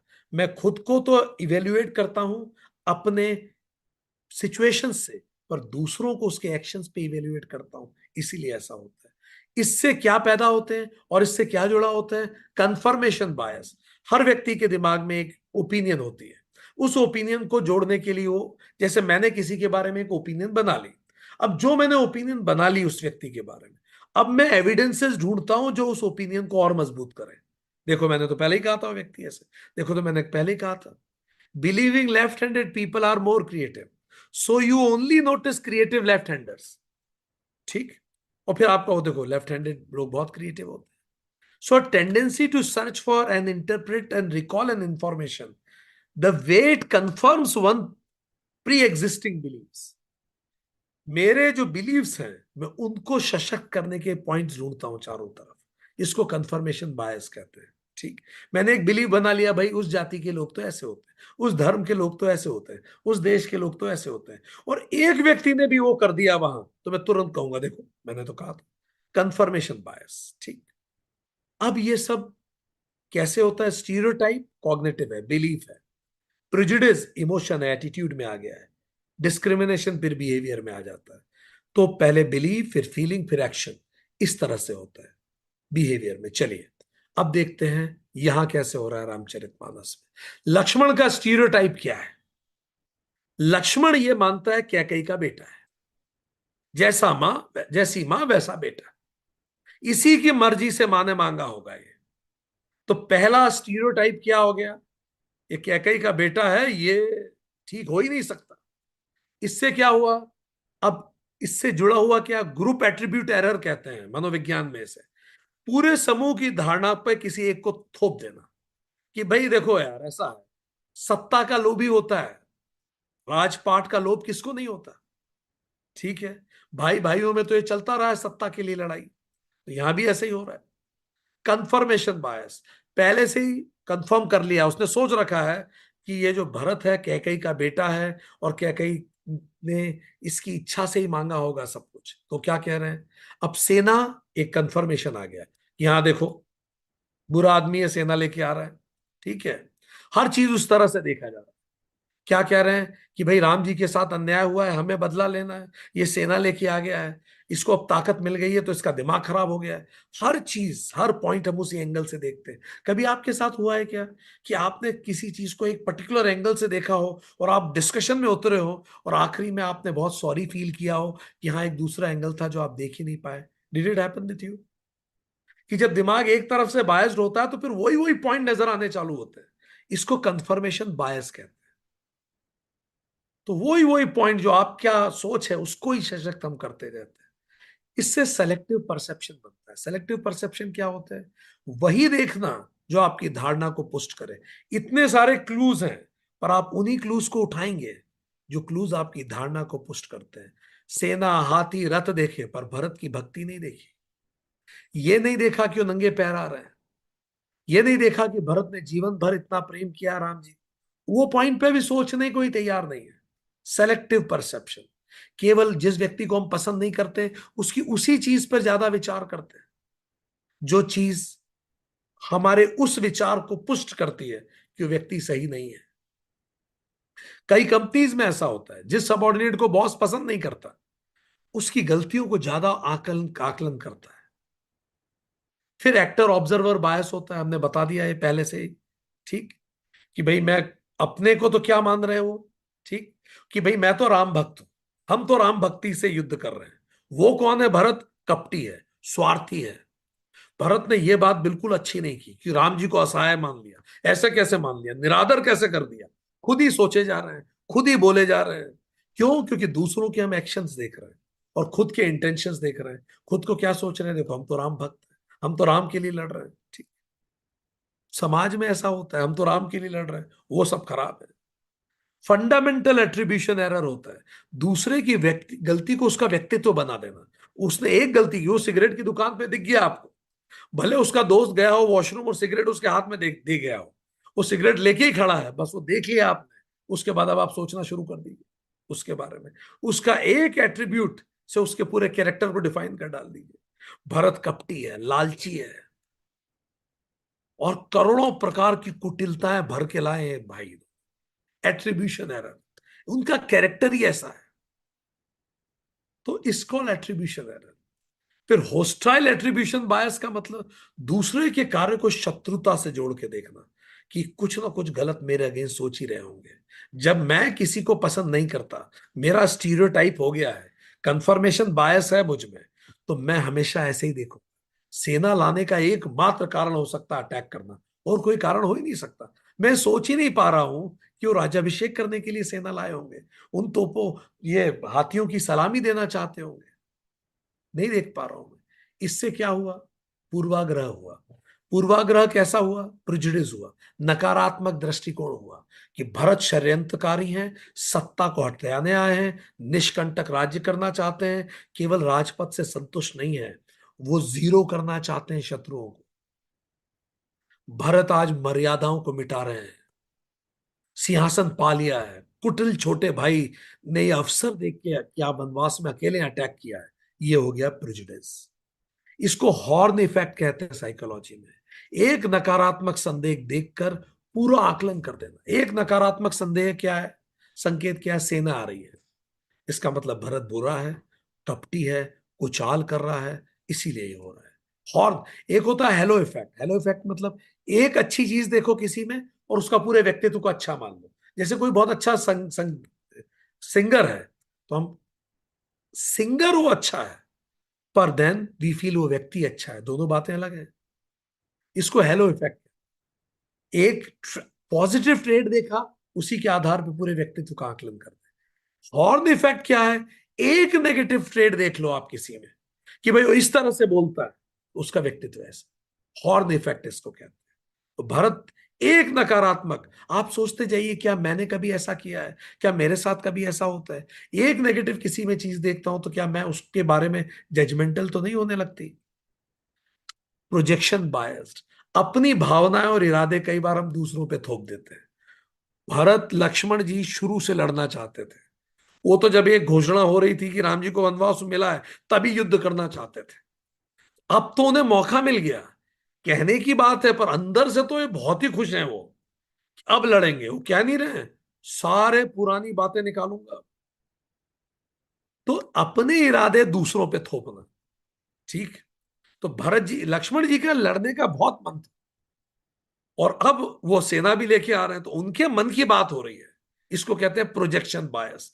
कई लोग जो उनके विचार होते हैं दूसरों पे, जैसे जो खुद करप्ट होगा, वो हमेशा जो दूसरा बजटिंग कर रहा है उसको शक से देखेगा कुछ गड़बड़ कर रहा हो, क्योंकि उसको पता है मैं बजटिंग करता तो गड़बड़ जरूर करता, तो यही मान के करेगा दूसरे भी कर रहे होंगे। प्रोजेक्शन बायस, ठीक है।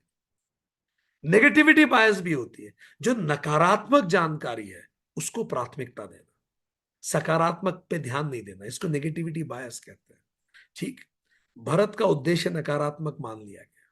क्या कह रहे हैं वो, क्या कह रहे हैं, लक्ष्मण अच्छा हुआ सारे आ गए एक साथ, आज सबको मार डालो, टुकड़ों में एक एक का झंझट खत्म, सब बटोर के सबको ले आए, ठीक।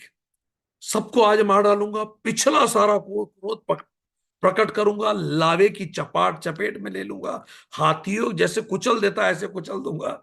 एक नेगेटिव बायस, नकारात्मक जानकारी पर ज्यादा जोर, ठीक। अवेलेबिलिटी, हेरोलिस्टिक। और फिर क्या करता है व्यक्ति जब नेगेटिव सोचने लगता है, तो फिर आसपास के नेगेटिव उदाहरण भी लेता है। देखो, इंद्र ने भी यही किया, त्रिशंकु ने भी यही किया, उसने भी यही किया, उसने, वो सारे भ्रष्ट लोगों के उदाहरण रख देगा वो, क्योंकि उसको अपनी कंफर्मेशन बायस को मजबूत करना है ना। तो ये सब मनोवैज्ञानिक कंसेप्ट है जो आज मॉडर्न साइकोलॉजी में पढ़ाए जाते हैं, और इसी तरह से लक्ष्मण सोच रहे हैं। आगे बढ़ते हैं। फिर black and white thinking. Black and white thinking वाले लोग क्या होते हैं, अक्सर टीनेजर में थिंकिंग होती है ब्लैक या व्हाइट, बीच में कुछ नहीं है। या तो मैं किसी को पसंद करता हूं या नफरत करता हूं, ऑर्डिनरी नहीं रह सकता, या तो कोई व्यक्ति बेस्ट है या वर्स्ट है। अब भरत या तो भाई है या शत्रु है, बीच का कोई विकल्प ही नहीं है। या तो मार डालेंगे नहीं तो सिर पे रखेंगे, बीच का कोई रास्ता ही नहीं देख रहे, ब्लैक एंड व्हाइट थिंकिंग में आ गए, ठीक। इमोशनल रीजनिंग, अपनी भावनाओं को तथ्य मान लेना। मैं क्रोधित हूं, भरत दोषी है। वो कह रहे आखिर कब तक सहन करेंगे, कब तक मन को मारेंगे, हम क्षत्रिय हैं, रघुकुल में हम पैदा हुए हैं, राम जी के हम सेवक हैं, और मेरे शरीर में पूरे, उनके पूरे शरीर में वीर रस भर गया, जटा बांध ली, तरकश कर लिया, धनुष हाथ में ले लिया, बाण हाथ में लेके सब तैयार। इमोशनल रीजनिंग, लॉजिक कहां है कुछ नहीं पता, अभी तो एक खबर आई है, ठीक। This is how emotional reasoning होनी, कोई लॉजिकल अप्रिशिएशन नहीं है सिचुएशन का। डिस्क्रिमिनेशन, अब फिर वो व्यवहार में आ जाता है। सबसे पहले हमने क्या बता रहा है, स्टीरियोटाइप एक विचार, फिर प्रिजुडिस, एंड लास्ट डिस्क्रिमिनेशन। अब वो व्यवहार में, अब व्यवहार करेंगे, क्या कह रहे हैं, भारत को युद्ध में परास्त करने का आज मैं निश्चय लेता हूं, और अगर मैं आपका सेवक हूं तो आज संग्राम में उसकी हत्या करके यश लूंगा। आप सोच रहे हैं, ठीक। आज दोनों भाई रणशैया पे सोए, और अपने भरत को सेना सहित उसके छोटे भाई को मैदान में पछाड़ूंगा, और स्वयं महाकाल भी आ जाए आज, तो फिर मैं सौगंध उठाता हूं कि आज युद्ध में महाकाल को भी मार डालूंगा। इसीलिए आकाशवाणी करनी पड़ी, ठीक।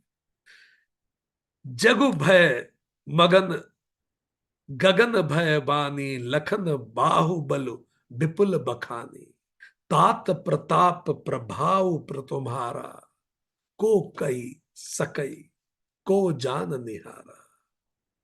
आकाशवाणी हुई कि तुम्हारे प्रभाव को कौन कह सकता है, पर बिना विचारे कुछ करना तो ठीक नहीं है ना भरत, है लक्ष्मण। ऐसी आकाशवाणी हुई। अब हमने देखा इस पूरे प्रसंग में एक स्टीरियोटाइप, पूर्वाग्रह और डिस्क्रिमिनेशन। हमें ये विचार करना चाहिए स्वयं से। ये पूरी घटना हमें याद दिलाती है, कहीं ऐसा व्यवहार हम तो नहीं करते दूसरों के साथ, कहीं हमारे स्टीरियोटाइप तो नहीं है कि एक ग्रुप का अगर कोई व्यक्ति मेंबर है, जैसे एक स्टीरियोटाइप है कि जो शराब पीते हैं वो बुरे होते हैं, तो उसी स्टीरियोटाइप से अगर मैंने किसी उस बैठक में किसी व्यक्ति को देख लिया, तो मैं उसको भी नेगेटिव ही देखूंगा क्या? क्या मैं ऐसा करता हूं क्या? क्या मेरे पास भी कंफर्मेशन बायस की प्रॉब्लम है?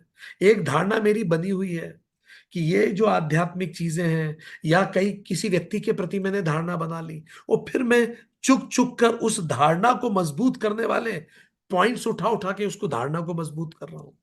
कहीं मैं सेलेक्टिव परसेप्शन तो नहीं कर रहा कि उस व्यक्ति में केवल वो ही चीजें देख रहा हूं जो मेरी धारणा को पुष्ट करते हो, वो चीजें नहीं देख रहा जो मेरी धारणा को पुष्ट नहीं कर रहे हैं? कहीं ऐसा मैं तो नहीं कर रहा? कहीं मैं ऐसी गलती तो नहीं कर रहा कि अपने तो इंटेंशंस देखता हूं, दूसरे के एक्शंस को मैं जज करता हूं? अपने को तो सिचुएशंस पे देखता हूं और दूसरे के एक्शंस पे जज करता हूं। कहीं मैं फंडामेंटल एट्रीब्यूशन एरर तो नहीं कर रहा कि उसकी एक गलती को उसका व्यक्तित्व मान लूं? उसने एक गलती की, उसका कैरेक्टर उससे डिफाइन कर दो मैं ऐसा तो नहीं कर रहा? क्या मैं उसके हर कार्य को शत्रुता की नजर से तो नहीं देख रहा? कहीं मेरे अंदर पूर्वाग्रह तो नहीं आ गए? कहीं ऐसा तो नहीं कि मेरा दृष्टिकोण ही नकारात्मक हो गया किसी व्यक्ति के प्रति? कहीं हॉर्न इफेक्ट से मैं ग्रसित तो नहीं हूं कि पूरा नकारात्मक संकेत देखकर आकलन करना? प्रोजेक्शन बायस तो नहीं है, मैं मेरे अंदर के चीजों को ही प्रोजेक्ट करता हूं दूसरों पे? ऐसा बहुत सारे लोग करते हैं। ठीक। नेगेटिविटी बायस तो नहीं, कहीं मैं नेगेटिव चीजों को जीवन में ज्यादा महत्व तो नहीं दे रहा? इतनी अच्छी चीजें हो रही है तो भी सब कुछ है मेरे पास, बस वो एक चीज की कमी है, बस उसी को तो नहीं सोच रहा हूं मैं पूरे समय? कहीं ऐसा तो नहीं हो रहा है मेरे साथ? और मैं आज पेपर में मैं जानबूझ के वही खबरें तो नहीं पढ़ रहा। मेरी एक प्रिजुडिस है, समाज आजकल अच्छा नहीं बचा, अब पेपर की वही खबरें मैं अंडरलाइन कर रहा हूं। देखो ये बर्बाद हो गया, देखो यहां ये खराब हो गया, देखो वहां वो खराब हो गया। कहीं ऐसा तो नहीं? कहीं मैं ब्लैक एंड व्हाइट थिंकिंग में तो नहीं हूं कि या तो कुछ अच्छा है या कुछ बुरा है? क्या मैं समीक्षा करने की स्थिति में नहीं हूं? कहीं मैं अब मेरे भावों को ही तथ्य तो नहीं मान लेता क्योंकि मुझे गुस्सा आ रहा है इसका मतलब जो मैं सोच रहा हूं सही है? ऐसा तो नहीं, कहीं ऐसा तो नहीं सोचता मैं? और इस कारण कहीं भेदभाव व्यवहार में तो नहीं कर रहा, इसलिए विचार करके कार्य करें।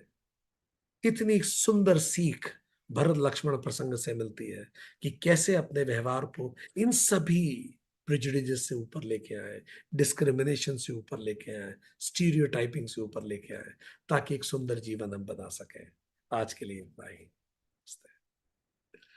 चलिए अब आज सीखे क्या हम, लेसन्स ऑफ लाइफ क्या है? Let's talk about it. पहला, स्पिरिचुअल विजडम और इनर ग्रोथ पे हमने क्या सीखा? प्रेम, नियम, व्रत और धर्म निष्कपट होना चाहिए। प्रेम का मार्ग मंगल का मूल होता है। विवेक ख्याति से ही जन्म और मरण रूपी रोग मिट जाता है। विवेक और वैराग्य ही परम पथ है जो मुक्ति रूपी परम पद की ओर जाता है। जागृत विवेक को वासना मलिन नहीं कर सकती, जैसे भरत का विवेक था। चर्म चक्षु भौतिकता दिखाते हैं, ज्ञान चक्षु आध्यात्मिकता। दृष्टि भौतिकता दिखाती है, अंतर्दृष्टि आध्यात्मिकता। राम को जानना राम हो जाना है। मैं यदि मैं स्वयं को शरीर समझता हूं तो प्रभु भी सशरीर है। मैं स्वयं को निराकार समझता हूं, प्रभु भी निराकार है। ब्रह्मानंद अहम और ममता से भरे मनुष्यों के लिए अगम है। ब्रह्मानंद आ ही नहीं सकता जिसमें अहंकार और ममता है। परमात्मा का कार्य करना उसकी सबसे बड़ी भक्ति है। ईश्वर और जीव दोनों एक दूसरे की तरफ निरंतर आते हैं, इसी को क्रम विकास कहते हैं। गुण रहित, निर्लेप और समान रहने वाले भगवान भी भक्तों के प्रेम से बंध जाते हैं। रिलेशनशिप, लव और फॉरगिवनेस के लिए क्या लेसन हमें मिले आज? यदि हवा में प्रेम घुला है तो हर मौसम सुख का मौसम है। जैसा मैं स्वयं को देखता हूं वैसा ही मैं सृष्टि को देखता हूं। प्रेम सबसे बड़ी शक्ति है जो किसी के भी हृदय को पिघला सकती है। बचपन की एल्बम को देखिए, रिश्ते क्यों खतरे हो गए? क्या उन्हें पुनः हम मधुर बना सकते हैं क्या? उन एल्बम को देख के याद कीजिए उन जमानों को। Parents will be happy to see us loving each other. Leave ego, life is short, go beyond right and wrong, beyond words, beyond ideology. माफ कीजिए एक दूसरे को। Trust is the foundation of relationship. पूर्वाग्रह रिश्तों को तोड़ देता है। सत्य और प्रेम सब संदेह को मिटा देते हैं। सत्य और प्रेम की तरफ आगे बढ़िए। इथिक्स, धर्म और जस्टिस के लिए हमने क्या सीखा?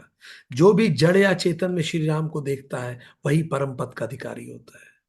जिसके मन में अनश्वर का स्मरण रहता है वो भवसागर को तर जाता है। रामचंद्र जी के सेवक के साथ अन्याय करने पर वही अन्याय वापस आता है उस व्यक्ति पर। यदि हम धर्म परायण लोगों को धोखा देते हैं तो वही धोखा हमें मिलता है। सज्जनों के साथ अन्याय करने पर बार बार दुख मिलता है। राम भक्तों के कार्य में बाधा डालने से लोक और परलोक दोनों दुख हो जाते हैं। भगवान राम शांति और करुणामयी है, किंतु अन्याय होते ही उनका क्रोध न्याय की रक्षा करता है। हमें कठोरता केवल सत्य और धर्म की रक्षा के लिए प्रयोग करनी चाहिए। लोकमत, प्रेसिडेंस और वेदमत, एसओपी से सीखकर धर्म और सत्य की रक्षा करनी चाहिए। व्यक्ति को प्रेम करना चाहिए पर उसके गलत कर्मों को दंडित करना चाहिए। ईश्वर और जीवन का अंतिम लक्ष्य मुक्ति है, भले ही साधन अलग हो। लीडरशिप और इंटीग्रिटी के बारे में हमें क्या सीखने को मिलता है? केवल डिग्रियों से नहीं अपितु सही निर्णय और नैतिकता से असली नेतृत्व बनता है। असली ज्ञान वही है जो सही गलत के भेद कर सके। चाहे हम कितने ही बड़े पद पर हो, हमें गुरु की आवश्यकता होती है। Decision making should be based on facts, not on assumptions.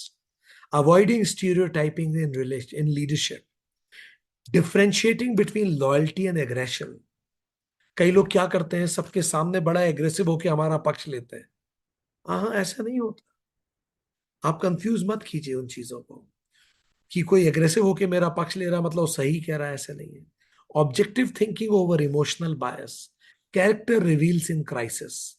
Power and authority test true integrity को टेस्ट करती है। पावर एंड अथॉरिटी, जब पावर और अथॉरिटी आती है तब व्यक्ति की वास्तविक चरित्र और इंटीग्रिटी समझ में आती है। कार्यस्थल पे प्रमोशन या अवसर कर्म और योग्यता के आधार पर होना चाहिए। सच्चा लीडर सादगी और संयम से प्रेरणा देता है, भरत की तरह। इमोशनल इंटेलिजेंट और सेल्फ मैनेजमेंट में हमने क्या सीखा? गुस्सा विवेक छीन लेता है, जैसे भरत लक्ष्मण का छीन लिया। धैर्य और विवेक ही सबसे बड़ी शक्ति है। Controlling anger and emotions. Conformity bias weakens the judgment. Conflict management through dialogues. बात करने से बात बनती है, बात न करने से बातें बनती हैं। अभी हमने किसी से सुनी ये बात, बड़ी सुंदर थी। ठीक, इसलिए बात कीजिए ताकि बात बन जाए। बात जहां बन की तो बातें बनेंगी। Conflict management through dialogues. Presumptions are big obstacles in communication. Justice requires fairness and impartial thinking. आप जस्टिस कर ही नहीं पाएंगे अगर आप इतने पार्शल हैं, इतने प्रेजुडिसेस हैं, इतने इतने साइकोलॉजिकल कॉम्प्लिकेशंस हैं।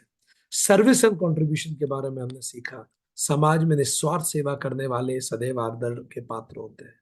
भरत की तरह स्वार्थ रहित प्रेम करना ही सर्वोच्च भक्ति है। सच्चे मूल्य और सिद्धांत विलासिता में नहीं है, सादगी और संयम में है। ईश्वर का कार्य करना ही उसकी सबसे बड़ी भक्ति है। चलिए मिलके ईश्वर का कार्य करते हैं। आज के लिए इतना।